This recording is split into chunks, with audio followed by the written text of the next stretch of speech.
When can you legally use en passant in chess? Have you ever wondered about that unique move in chess called en passant? It's a special rule that can catch many players off guard. Let's break down when you can legally use en passant and how it works. You can use en passant only right after your opponent's pawn moves 2 squares forward from its starting position. This move must land beside your pawn on an adjacent file.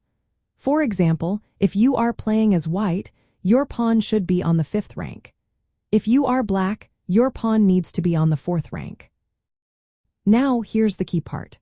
Your pawn must be directly next to the opponent's pawn that just made that 2-square advance. If these conditions are met, you have the chance to capture that pawn in passing. This means you will move your pawn diagonally forward to the square that the opponent's pawn passed over, as if it had moved only 1 square. It is essential to remember that you must make this capture immediately on your next move. If you do not capture en passant right away, you lose the opportunity to do so later. This special rule was created to keep the game fair and dynamic. It prevents an opponent from bypassing your pawn by jumping to squares and avoids situations where pawns block each other.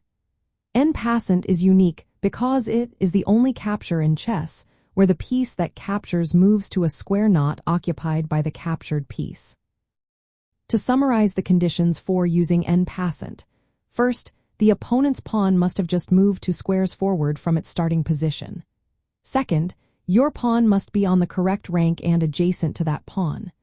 Third, you must capture en passant immediately on your next move. Finally, the capture is made by moving diagonally to the square that the opponent's pawn passed over. If any of these conditions are not met, en passant is not a legal move. This rule ensures that pawns cannot evade capture by skipping past enemy pawns, keeping the game balanced and engaging.